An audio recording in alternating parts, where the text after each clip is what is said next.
Today is October the 11th, 2013, and happy National Coming Out Day. Listen in while I share a little bit of my story of how I came out.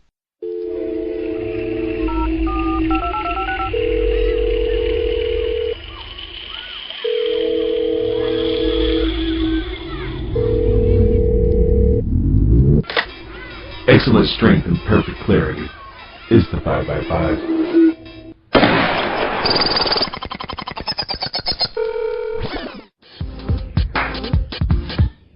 It's Real Talk with David and Nikki. Stay tuned for hot topics, gossip, and a little shade on the 5x5.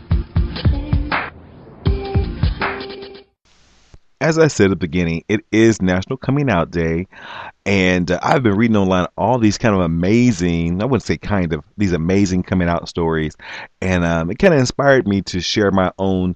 If you guys have been following the show, listening to the show, back during Pride Month, I did share my coming out story, but for National Coming Out Day, I thought I'd want to retell it again.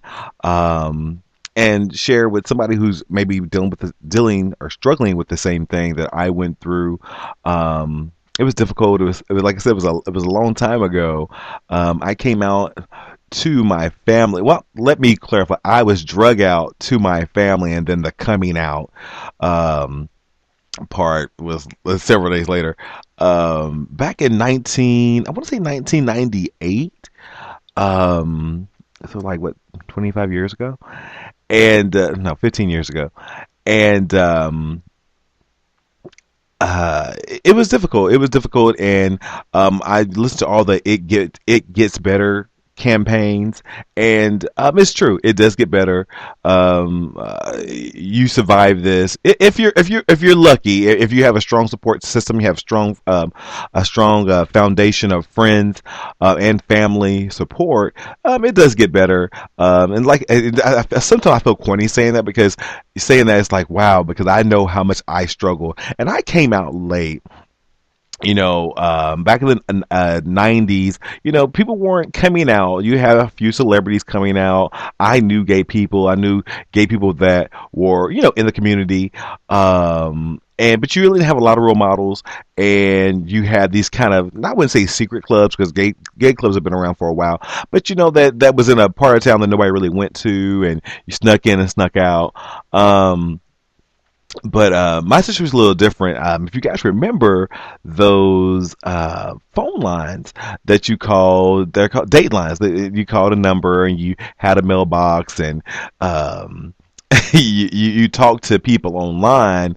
And I ended up meeting an individual. Actually, my first boyfriend. Who I probably should have stayed with, and I had to deal with all this. I was still scared. I wasn't out. I was barely out to myself. But I wasn't. Of course, I wasn't out to my family, and he struggled with that with me, because he was out, and I was very, very secretive about my life. I didn't want to know, because I was raised in a very religious household. Grandfather was a preacher. My mother was the superintendent of the Sunday school. My father was this manly man who, and back then this is how I perceived it. So don't get me wrong. He was a mechanic, so it's like, nah, this is not the time. I knew eventually that it would happen, but the way it happened was not exactly how I had planned. So after my first boyfriend, that didn't work. We both struggled. I struggled with my being in the closet, and he struggled with my being in the closet, and so. It just didn't work, and so I guess a few months later, I meet another individual online, and then of course we meet up and go on a date. And I was very naive, I was very trusting at that time, and I wasn't as cynical as I am now. But it's a little cynicism will protect you a little bit. But I meet this man, and he happens to be a hairdresser, and I was like, okay, and we got along really good. I thought he was attractive. We liked each other. So we started, being together. And but then I remember there was a part of time that I didn't, like 2 months where I didn't fool with him because it was too much going on and I was stressed and my family was getting that was still living at the home at the time, and my family was getting suspicious of where I was going at all hours of the night. And but I was grown. I was grown up. And so but then 2 months later, I'm trying to make this kind of a quick story.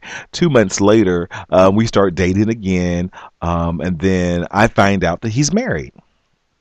How I didn't know he was married the first time. That was my naivety. Um, and I'm like, oh wow, I don't know if I can deal with somebody who's married. We had this big old fight. I remember in the parking lot of Sears department store, and I remember I kicked him out of our car. I told him to walk back to your wife or whatever. But somehow he pulled me back in, and that was my bad judgment. But you want to be loved. You want somebody who shares that, because at this time because he was married, he was in the closet himself, but because I was out of a situation that I was kind of in the closet. I understood. Not that I was in the closet. At this point, I was going to gay clubs at this time. So I was out to myself and out to a few friends, but I wasn't out to my family and some other friends that weren't gay. And and the gay community, here, I was surrounded by some good people, and my best friend, who we're estranged right now. He helped me a lot through this process, and I remember him telling me to leave this person alone because he wasn't crazy. But anyhow, long story short, the wife found out. And still at this point, I didn't tell my mom. These people put me through hell. They called my job. They was calling my friends. She threatened to kill me. I remember, which was really funny on the phone, she told me, this is not the first time it happened. He's done this to me, and I'm not going to let you destroy my marriage trying to make him gay. And I was like, look, lady, he's gay. But don't get mad at me. So the day after, like I said, I was still living at home. The sheriff goes to my mom and dad's house and delivers a subpoena for me for a protective order of protection. I was like, what? So at this point, I'm drug out of the closet. I remember my mom called me at work. She's like, you need to get your butt home and explain what is going on. And why is the sheriff coming to my house giving you subpoena saying that you're stalking somebody? I'm like, what? And so I'm terrified. I'm scared. I'm crying all the way to the house, and then and my mom was a little harder on me than my dad was. He still didn't know. And I told her the whole story. She's like, I can't believe it. When your dad finds out, he's going to kill you. And my mom's come a long way from then to 2013. I think she still struggles with it in her own way. But she's not who she used to be on that issue. She's my mother, and she loves me. But that I remember telling her the whole story, and my sister, I had told my sister before this happened. She knew, and so I get to court, and I had a lawyer there, and he was like, you need to say that because they said I was calling him and stalking him around town and all this kind of nonsense. And then my lawyer said, you need to tell the court that you did it, you're sorry, and you never do it again. They'll slap you on your hand and let you go. I'm like, what are you talking about? I didn't do anything. So that's the point in my life where it turned. That was my turning moment, that the moment that matters. I think we all have that moment to where enough's enough. All this hiding and stuff is insane. I am who I am, and I'm a good person. And I told my lawyer, and I remember like it was just that. I said, you know what? You're fired. I will handle this myself. He said, I don't advise it. I'm like, yeah, I told you were fired. And so when we're in the courtroom, and I didn't have anybody by me. None of my friends were there. None of my family was there. I had no support, but I had me. And that's all I needed, because when you're right, you're right. And when you're wrong, you're wrong. And I told the judge, I'm like, look, I'm no longer going to be the scapegoat for his sexuality. I'm sorry that his wife found out about our relationship, but who they're saying I am, I'm not. We had a relationship. And I'm not crazy. I had done my research. I got my phone records and stuff. So if it came down to proving what was really going on, I could have proved it. And they're looking. And he comes in looking like a lumberjack. And before, like 2 weeks later, he was wearing booty shorts. So he was having his own struggle. He's obviously, and I feel sorry. Well, I don't feel sorry for him now. I'll get to that. Um, he obviously was struggling with his sexuality all his life as well. But you're not going to pull me down, try to save face, because it was in a little town here locally, and they had some political connections. But like I said, when right is right, right will prevail. And the judge looks at me. He said, "I'm sorry, Mr. Banks. I'm sorry you're here today. You're not guilty of anything. Goodbye." And he looks at them and he just kind of shakes his head. And I don't know what happened after that. Because they could have been charged with perjury, because there was things they had lied about him and her. And that wasn't the last time I seen him. But then after that, I get home. My dad's waiting on the porch for me, and I'm like, oh my God, my mom's told my dad. And so, and this was on a Friday. It happened on a Friday, and I get home, and I walk on. I just say hi, and I'm trying to rush past him and get into the door. He's like, "Wait a minute." I'm like, "Shit!" And so he said, "Sit down." So I sit on the swing, and he's like, "Why don't you tell me what was going on?" So I start blubbering, and I'm crying. I'm like, "I don't want you to hate me." He's like, "Why would you hate me? You're my child, and nobody's gonna mess with my child." He said, "I don't care what you are. You're my child." And in that moment, all the hiding and being sad and depression, and it all kind of went away from me. And because my father, who I'm thinking was going to take it to a whole nother level, my father was like, "You're my child no matter what." And he was like, "Do I need to go see this person?" He's ready. He's ready to go handle business. My father has always been very protective of me and my sister, even though sometimes we didn't realize it or didn't understand the way he was doing it. He's always been very protective of us. Um, and like I said, he took it better than my mom. My mom she was mad for a while, and she wouldn't meet any of my gay friends, even though she ended up loving my best friend. But yeah, that was my story. I came out, and then after that, when your family and the people that you care about the most in this world, when they have accepted you, and I know some people don't have that luxury. I was lucky, but another friend of mine on Facebook had put that when his family, when he finally told his mom and his dad, you know, who cares about what the world thinks about you, and I think sometimes we need that. Everybody's not as lucky as he or I, and but that's what, other the turning point in the court when somebody who's heterosexual was telling me to take the knock. But no, I was no longer taking any more knocks. One thing that hurt me. Some of the members of the gay community here were friends with this person. They was in the same industry as him, and they blamed me for dating a married man. They blame me and shun me, and those persons I don't talk to this day, because when I needed you, because you're supposed to be my friend, I was in the closet, he was married, and they were doing this to me. You took their side, but it could have been, this is the Midwest. It could have been a black or white thing, but I'm like, yeah, we're not friends. You can't holler at me and talk to me and act like we're cool, because I still haven't forgot how you treated me when I probably needed the most support from my gay peers, that you weren't, you wasn't, because but he's still a hater, wants to hate on me, wants to be me, but cannot be me. But anyhow, that was my story. Like I said, when your family embraces you, or I wouldn't say your family, when you have that support system that you don't think is going to embrace you, and they do, it's the best feeling in the world. And then you feel like you can conquer anything. And from that moment on, after my dad, so funny, I finished that story when he said, he's like, "You're my child, I love you, nobody's gonna mess with you." And then I'm like, okay, and I'm like, oh, and then in my mind I'm like, okay, dry these tears up, because this is when 100 times better than you thought it was gonna go. He's like, "So we going fishing tomorrow?" I'm like, "Oh, I guess," and I'm still crying, and we never spoke about me being gay again. Actually, oh, he did say, I will say this. He's like, if you knew he was married and he's cheating on his wife with you, what do you think he's gonna do to you? And that was kind of poignant to me that that my father actually vocalized that he's come a long way as well. But that was my story. And like I said, I'm happy for the support system that I received, and everything that everybody in my life helped me through, friends, family, so. National Coming Out Day.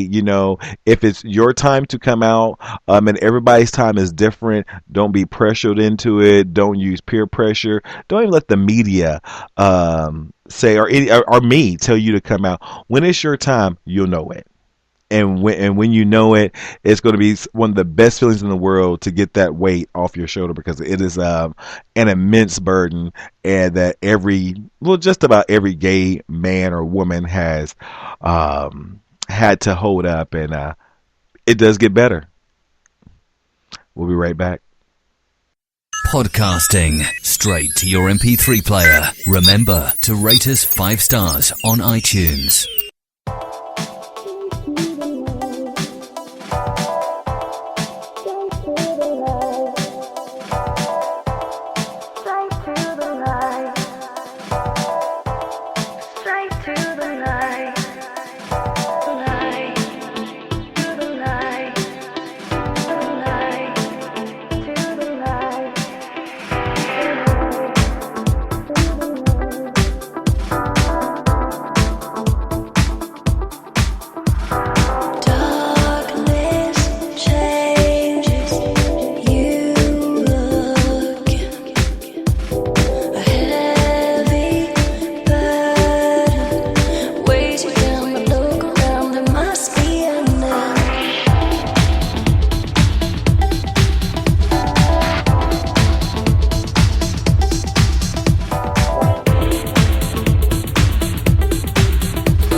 And we're back. That was Alex Baroza. Alex Baroza and Love Shadow with Lift It Up. I thought that was kind of a good song to mix with this podcast. And also Happy Pride to all my AT aliens. It is Atlanta Pride Week, Pride Weekend. Wish I was there with you guys, but I'm not. I'm sure the guys going to have a great, great time. I'll be with you in spirit in the Midwest.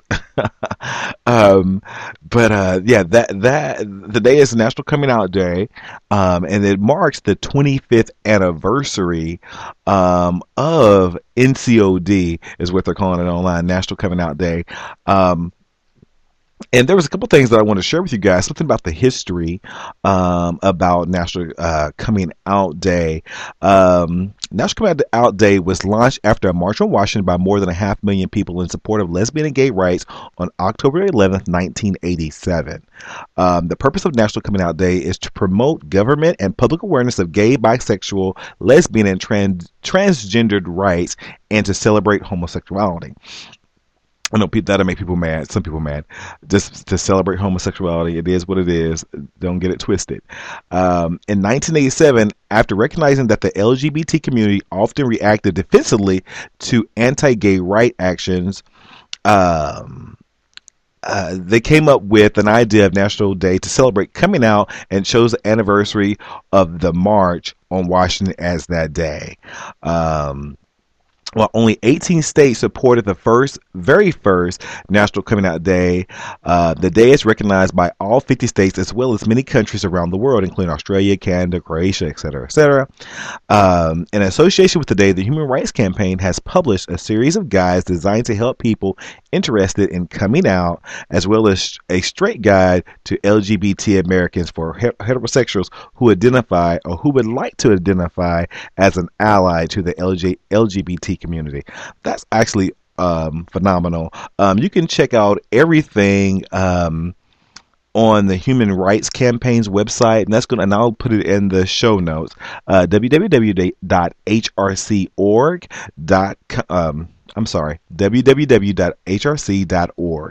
And you can get the history there. And then there's some, like I said, there's some guys there about coming out or even in support of the LGBT community as well. And then also it goes on to say a few highlights in history, things that I didn't know.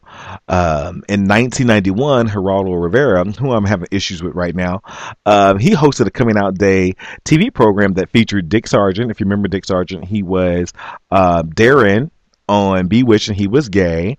And also Assemblywoman Sheila Kuehl and Eichberg. Candace Gingrich, half sister of then House Speaker Newt Gingrich, became a National Coming Out Day project spokesperson and full-time activist in 1995. Dan Butler, who played the character Bulldog on Frasier, was a spokesperson in 1995, and then rock musician Melissa Etheridge did a radio public service announcement reminding people that labels belong on records, not on people. I actually remember that. I actually remember her doing that. Cher's been a spokesperson, and then you have so many celebrities now that are coming out. The guy from Prison Break, Wentworth Miller, I think. What's the real hot guy from White Collar? Is it White Collar? I can't think of his name, but he was in Magic Mike. So, but you have all these people coming out, and like I said, everybody has their own time. It might not be your time. You might have such a situation that you're going through that just another level of stress you may not need. And it, like I said, it does get better. My story, even though it ended, it was tragic during part of it.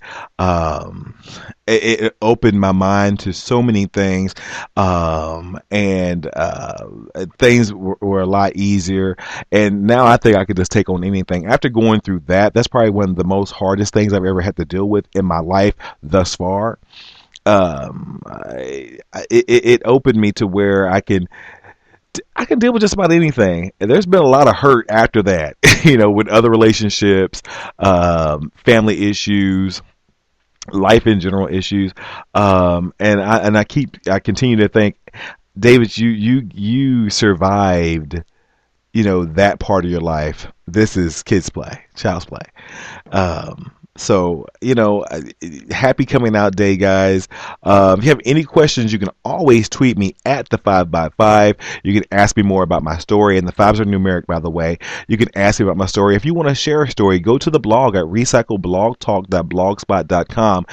There's a contact page. Share your story. I'll share it on a future episode of Real Talk with David and Nikki, or on one of the shows on the 5x5.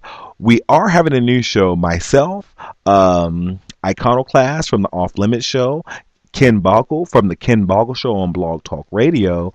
We're starting a new show called The Crew. It's going to be 3 views, 3 gays. We have different perspectives. We've all had different experiences.